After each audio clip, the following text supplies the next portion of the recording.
just had this temptation for alcohol for the first time in a long time.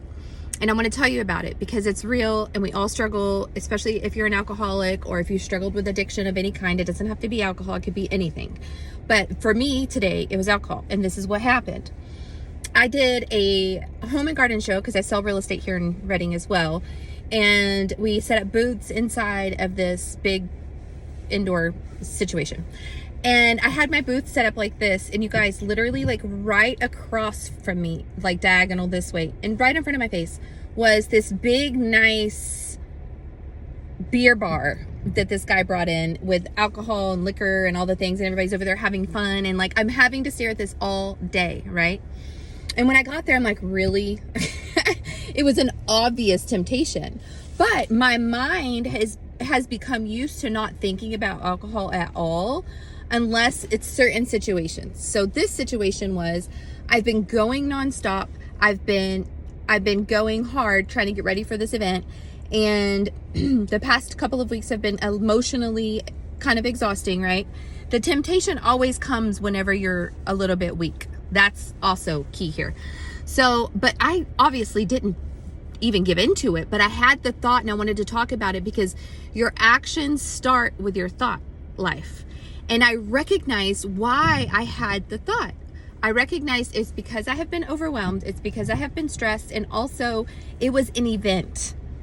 And in events in the past, my mind was used to, oh, just go with the flow and have a drink with everybody else, right? No, absolutely not. I'm not poisoning my body anymore. Then to make it worse, this guy, one of my first clients that walked over to me, he was talking about, oh, they're already selling beer. And it was 10:30 in the morning. And he said, I don't start drinking beer till 6. I was like, well, at least you have a boundary, right? Boundaries are good. But the truth of the matter is alcohol is poison. And I'm proud of myself. So what I did instead is I started thinking about how good my life has been since I have not been drinking. That's what I first started to do, because you've got to take control of your thought life. Then I started thanking God for all of the things that he saved me from because of the stupidity of alcohol. Then I recognized if I drink alcohol, what is that going to do to my body? I started thinking about the results or the consequences, right? So I'm triggered to be tempted, but then I'm also have learned how to start changing the way that I think in a trigger.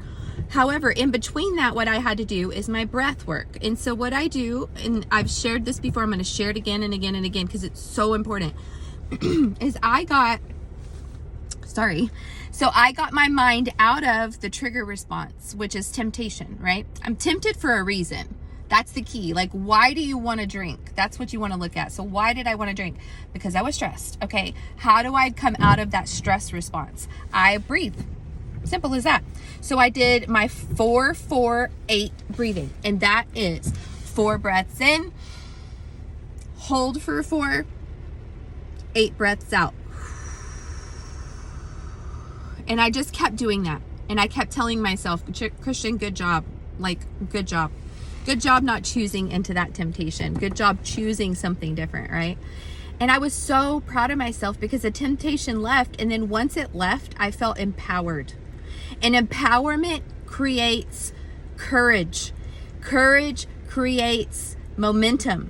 Momentum keeps you going on the path that you're desired in your heart to go on.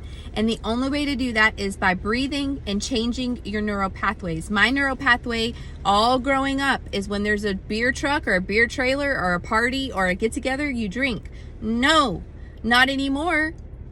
Now I get to breathe and have power of myself and have control of my body and feel good afterwards and not be bloated and grossed out. You know what I mean? So go me. I hope that this encourages you as well in your journey, wherever you're at, whether it be alcohol, food, people, sugar, whatever that gets into your head and tries to lure you into it whenever you're emotionally distraught.